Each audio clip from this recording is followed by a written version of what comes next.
صحیح ہے، جہاں تک واردات کا تعلق ہے بلا شبہ یہ کام عورت کا نہیں، لیکن ہمیں اس کے تمام امکانات کا جائزہ لینا چاہیے۔ براہ کرم یہ تو بتائیے کہ لاش کس حالت میں پڑی تھی؟ ڈاکٹر نے احتیاط سے ہمیں لاش کے بارے میں ہر تفصیل سمجھائی۔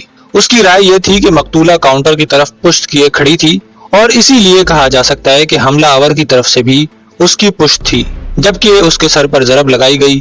ضرب لگتے ہی وہ دھڑام سے کاؤنٹر کے پیچھے اس حالت میں گری کہ اگر دکان میں کوئی شخص داخل ہوتا تو وہ مقتولہ کو نہیں دیکھ سکتا تھا۔ ڈاکٹر کیئر کا شکریہ ادا کرنے کے بعد جب ہم روانہ ہوئے تو پوئرو نے مجھ سے کہا، ہاسٹنگ غالباً تم سمجھ گئے ہوں گے کہ ہمیں آسٹر کی بے گناہی کے حق میں ایک مزید نقطہ مل گیا ہے۔ فرض کرو کہ اگر وہ اپنی بیوی کو اس وقت گالیاں اور دھمکیاں دے رہا تھا تو اس صورت میں مقتولہ کا چہرہ ضرور اپنے خاوند کی جانب ہوتا، لیکن اس کے بجائے وہ اپنے قاتل کی طرف پشت کیے کھڑی تھی۔ ظاہر ہے وہ کسی گھاک کے لیے شیلف سے تمباکو یا سگریٹ نکال رہی تھی۔ میں نے اپنے جسم میں کپ کپی سی محسوس کی اور کہا، توبہ توبہ۔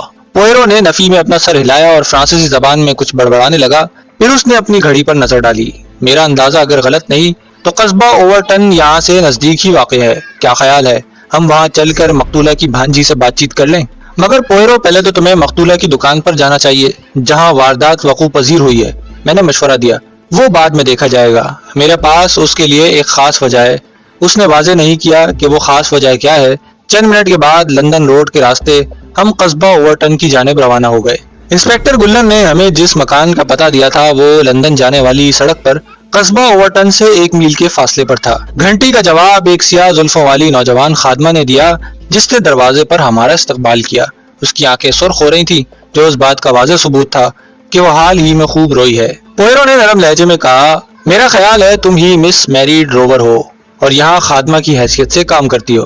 ہاں صاحب، آپ نے صحیح فرمایا، میں ہی میری ہوں۔ خوب، اگر تمہاری مالکہ اعتراض نہ کریں تو میں چند منٹ کے لیے تم سے بات چیت کرنا چاہتا ہوں، تمہاری خالہ مسز آسٹر کے بارے میں۔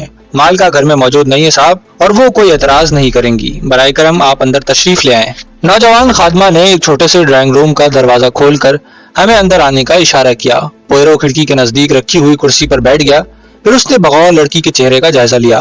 تم اپنی خالہ کے مرنے کی خبر سن چکی ہوں گی۔ لڑکی نے اس بات میں سر ہلایا، اس کی آنکھوں سے پھر آنسوؤں کی لڑیاں بہنے لگی۔ صاحب، آج صبح پولیس یہاں آئی تھی، بیچاری خالہ کے ساتھ کیسا ظلم ہوا۔ غریب عورت پہلے ہی کس مصیبت سے زندگی گزار رہی تھی۔ پولیس نے تمہیں ہینڈ اوور واپس جانے کا مشورہ نہیں دیا؟ پوئرو نے پوچھا۔ پولیس نے صرف اتنا بتایا کہ خالہ آسٹر کی موت کی تفتیشی پیشی پیر کی روز ہوگی، لیکن میں وہاں کیسے جا سکتی ہوں؟ میری تمہیں اپنی خالہ سے بہت محبت تھی؟ پوئرو نے اسی نرم لہجے میں پوچھا۔ بے شک صاحب، وہ ہمیشہ مجھ سے پیار و محبت کا سلوک کیا کرتی تھی۔ میں بچپن ہی سے اس کے پاس رہی۔ میری عمر اس وقت 11 سال تھی جب میں لندن میں خالہ کے یہاں رہا کرتی تھی۔ والدہ کی وفات کے بعد بس وہی میری ایک قریبی رشتہ دار تھیں۔ 16 سال کی عمر میں نے ملازمت شروع کر دی، لیکن میں تعطیل کے دوران خالہ آسٹر سے ملنے کے لیے ضرور جایا کرتی تھی۔ خدا کی پناہ، اس کمبخت جرمن آدمی کی بدولت خالہ نے کس قدر دکھ برداشت کیے ہیں۔ وہ اسے شیطان کہا کرتی تھی۔ اس شخص نے اسے ایک روز بھی سکون سے نہیں رہنے دیا۔ لڑکی کے لہجے میں ہلکا سا جوش پیدا ہو گیا تھا۔ پوئرو نے پوچھا، تمہاری خالہ نے کبھی اس بات پر غور نہیں کیا کہ وہ اپنے بدخصلت خاوند سے قانونی طور پر چھٹکارا حاصل کر لے؟ صاحب، آپ خود سمجھ سکتے ہیں کہ بہرحال وہ اس کا خاوند تھا، اور پھر میری خالہ ایک شریف عورت تھی، وہ نہیں چاہتی تھی کہ لوگ اس پر انگلیاں اٹھائیں۔ اچھا میری یہ بتاؤ کہ کیا وہ تمہاری خالہ کو جان سے مار دینے کی دھمکی دیا کرتا تھا؟ جی، وہ اکثر ایسی خوفناک باتیں منہ سے نکالتا تھا، یعنی میں تیرا گلا کاٹ دوں گا اور تیرا سر پھوڑ دوں گا، اور اسی طرح دھمکیاں جرمن اور انگلش دونوں زبانوں میں دیا کرتا تھا۔ اور پھر بھی خالہ کہا کرتی تھی کہ جوانی کے دنوں میں وہ ہزاروں میں ایک تھا۔ یہ سوچنا بھی کیسا عذاب ہے کہ لوگ کیا سے کیا بن جاتے ہیں۔ بے شک ایسا ہوتا ہے، تم نے بھی یہ دھمکیاں بارہا سنی ہوں گی۔ اچھا یہ بتاؤ کہ جب تمہیں اس حادثے کا علم ہوا تو تم زیادہ حیران تو نہیں ہوئی؟ میں حیران رہ گئی تھی صاحب، آپ خود دیکھیے کہ آسٹر کی دھمکیوں کو میں نے کبھی اتنی اہمیت نہیں دی تھی، یعنی جو گرجتے ہیں وہ برستے نہیں، اور نہ خالہ ان دھمکیوں کی پرواہ کرتی تھی، بلکہ میں نے یہ دیکھا کہ خالہ جب غصے میں ہوتی تو وہ اس کے سامنے دم ہلاتا تھا۔ وہ تو ان سے ڈرتا تھا، اور پھر بھی تمہاری خالہ اسے رقمیں دیا کرتی تھی۔ بہرحال صاحب، وہ اس کا شوہر تھا، آپ خود سمجھ سکتے ہیں۔ اچھا، پوئرو 1 یا 2 منٹ تک خاموش رہا، پھر اس نے کہا، اچھا فرض کرو کہ اس نے تمہاری خالہ کو قتل نہ کیا ہو۔ قتل نہیں کیا؟ وہ اسے حیرت سے گھورنے لگی۔ یہی بات میں نے کہی ہے، فرض کرو کہ کسی اور نے تمہاری خالہ کو قتل کیا ہو، کیا تمہارے ذہن میں خیال آ سکتا ہے کہ آسٹر کے علاوہ اور کون ہے جو تمہاری خالہ کو ہلاک کر سکتا ہے؟ اے صاحب میرے خیال میں تو ایسا نہیں ہو سکتا اور نہ یہ ایسا معلوم ہوتا ہے. آپ کا کیا خیال ہے؟ کیا ایسا ممکن ہے؟ کوئی ایسا مرد یا عورت تو نہیں جس سے تمہاری خالہ خوفزدہ ہو؟ میری نے نفی میں سر ہلایا. میری خالہ ان لوگوں میں سے نہیں جو کسی سے ڈرا کرتے ہیں. وہ بڑی جیدار اور دل گردے والی عورت تھی. تم نے اپنی خالہ کی زبانی کبھی یہ سنا کہ فلاں شخص اس کا دشمن ہے؟ نہیں، کبھی نہیں. کیا اسے کبھی کبھار گمنام خطوط موصول ہوتے تھے؟ صاحب کس قسم کے خطوط؟ ایسے خطوط جس میں لکھنے والے کا نام پتہ نہیں ہوتا یا صرف الٹے سیدھے نام ہوتے ہیں، مثلاً ABC.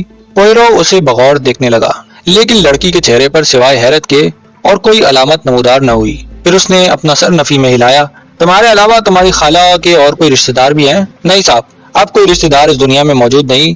میری خالہ کے 10 بہن بھائی تھے جن میں سے صرف 3 جوان ہوئے. میرا ایک ماموں ٹام جنگ میں ہلاک ہوا اور دوسرا ماموں ہیری جنوبی امریکہ چلا گیا اور اس وقت سے اب تک اس کے بارے میں کوئی اطلاع نہیں ملی کہ وہ جیتا ہے یا مر گیا.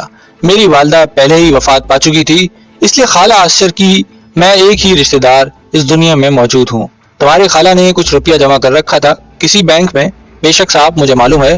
اس کی تھوڑی بہت سیونگ تھی اور اس نے بینک میں جمع کروائی تھی. وہ اس نے کفن دفن کے لیے چھوڑی تھی، ورنہ وہ بدذات جرمن یہ بھی لے جاتا. پوئرو نے پرفکر انداز میں اپنا سر ہلایا. پھر وہ اس لہجے میں بولا جیسے لڑکی سے نہیں خود اپنے آپ سے کہہ رہا ہو. کچھ سمجھ میں نہیں آتا. اندھیرا ہی اندھیرا ہے، روشنی کی کوئی کرن دکھائی نہیں دیتی. اگر واقعات ذرا واضح ہو جاتے. یہ کہتے ہوئے وہ کرسی سے اٹھ گیا. اچھا، اگر کسی وقت مجھے تمہاری مدد کی ضرورت پڑی تو میں تمہیں اسی پتے پر خط لکھ دوں گا. صاحب اصل تو یہ ہے کہ میں یہاں سے ملازمت ترک کر رہی ہوں. میں یہاں رہنے ہی نہیں چاہتی، نہ یہ جگہ مجھے پسند ہے. میں یہاں محض اس خیال سے رکی ہوئی تھی کہ کبھی کبھار خالہ سے ملنے کا موقع مل جاتا، لیکن اب ایک بار پھر اس کی آنکھوں میں آنسو جھلملانے لگے. اب میرے یہاں ٹھہرنے کی کیا وجہ ہے؟ میں اب لندن چلی جاؤں گی. وہاں شاید مجھے مسرت کی چند گھڑیاں نصیب ہوں. خدا کرے ایسا ہی ہو، خدا کرے ایسا ہی ہو. بہرحال جب تم لندن جاؤ تو مجھے اپنا پتہ ضرور دے دینا. یہ لو میرا کارڈ. پوئرو نے اپنا تعارفی کارڈ اسے تھما دیا. لڑکی نے حیرت سے کارڈ پر نظر دوڑائی، پھر بولی آپ پولیس سے تعلق نہیں رکھتے؟ نہیں، میں ایک پرائیویٹ سراغ رسا ہوں. وہ اپنی جگہ خاموش کھڑی چند منٹ تک پوئرو کو دیکھتی رہی. آخرکار کہنے لگی صاحب کیا کوئی خاص بات ہے؟ کوئی عجیب و غریب حالات درپیش ہیں؟ ہاں میری پیاری بچی، اس واردات میں بعض باتیں نہایت پرسرار دکھائی دے رہی ہیں. ممکن ہے بعد میں تم میری مدد کر سکو. میں ہر ممکن مدد کے لیے تیار ہوں. میری خالہ کا قتل ہوا ہے. چند سیکنڈ بعد ہم اینڈ اوور کی جانب روانہ ہو رہے تھے. جس بازار میں واردات وقوع پذیر ہوئی وہ دراصل بازار نہیں تھا، بلکہ بازار سے کچھ فاصلے پر دائیں ہاتھ پر گلی کے نکڑ پر مسز آسچر کی دکان تھی. جو ہی ہم بازار میں داخل ہوئے پوئرو نے گھڑی پر نظر ڈالی اور پھر میں سمجھ گیا کہ اس نے موقع واردات پر دیر سے پہنچنے میں کیا مصلحت سمجھی تھی. اس وقت ٹھیک شام کے 5 بجے تھے اور پوئرو کی خواہش تھی کہ موقع واردات کے لیے وہی وقت مناسب ہے جس وقت حادثہ پیش آیا. لیکن میرا خیال ہے کہ اس کا یہ مقصد ناکام رہا، کیونکہ اس وقت بازار میں کثرت سے آمد و رفت جاری تھی اور جیسا کہ میرا خیال تھا کہ گزشتہ شام کی نسبت اس شام وہ فضا موجود نہ تھی. یہاں تقریباً غریب طبقے کے افراد آباد تھے اور مکانوں کے درمیان جا بجا دکانیں واقع تھیں. لوگوں کی آمد و رفت کے علاوہ سڑک پر بہت سے بچے بھی مختلف کھیلوں اور بھاگ دوڑ میں مصروف تھے. بازار میں کچھ فاصلہ طے کرنے کے بعد ہماری نظر لوگوں کے ایک مجمع پر پڑی جو ایک خاص مکان یا دکان کے سامنے کھڑے تھے. ہمیں یہ اندازہ لگانے میں زیادہ دقت نہ ہوئی کہ یہی مسز آسچر کی دکان تھی. ہم اور نزدیک پہنچے تو اس میں کوئی شبہ باقی نہ رہا. لوگوں کا مجمع اس بدنصیب بوڑھی خاتون کی دکان پر لگا سر داہیں بھر رہا تھا جہاں وہ گزشتہ شام ہلاک کی گئی تھی. یہ ایک چھوٹی سی دکان تھی جس کی کھڑکیاں بند تھی اور قریب ہی 2 پولیس کانسٹیبل پہرا دے رہے تھے. سپاہی پریشان اور بیزار دکھائی دیتے تھے. وہ بار بار جھنجھلا کر لوگوں کو چلے جانے کی ہدایت کرتے، لیکن لوگ ٹس سے مس نہ ہوتے اور جو کوئی وہاں سے چلا جاتا فوراً اس کی جگہ کوئی اور آ جاتا. مجمع سے ذرا فاصلے پر ہی پوئرو رک گیا. جس جگہ ہم کھڑے تھے وہاں سے دکان کے دروازے پر باریک حرف میں لکھے ہوئے الفاظ بخوبی پڑھے جا سکتے تھے. پوئرو نے ان الفاظ کو زیر لب پڑھا، مسز اے آسچر، سگریٹ اور اخبار یہیں سے خریدیے. تھوڑی دیر تک وہ کچھ سوچتا رہا، پھر بولا آؤ ہاسٹنگ اندر چلتے ہیں. میں تو پہلے ہی تیار تھا. مجمع کو چیرتے ہوئے ہم دونوں پولیس کانسٹیبل کے پاس پہنچے جس نے مشتبہ نظروں سے ہمیں گھورا اور اس سے پیشتر کے اس کی زبان سے ہماری شان میں کوئی نازیبا کلمہ ادا ہو. پوئرو نے جیب میں ہاتھ ڈالا اور انسپکٹر گلن کا دیا ہوا پاس نکال کر اسے دکھایا. کانسٹیبل نے احتراماً سر جھکایا اور دکان کا تالا کھول کر ہمارے ساتھ اندر داخل ہوا. تماشائیوں کی صفوں میں بے چینی کے اثرات نمودار ہوئے اور وہ دلچسپی سے ہمیں دیکھنے لگے. بازار کی جانب کھلنے والی کھڑکیاں بند ہونے کے سبب دکان میں بڑا اندھیرا تھا.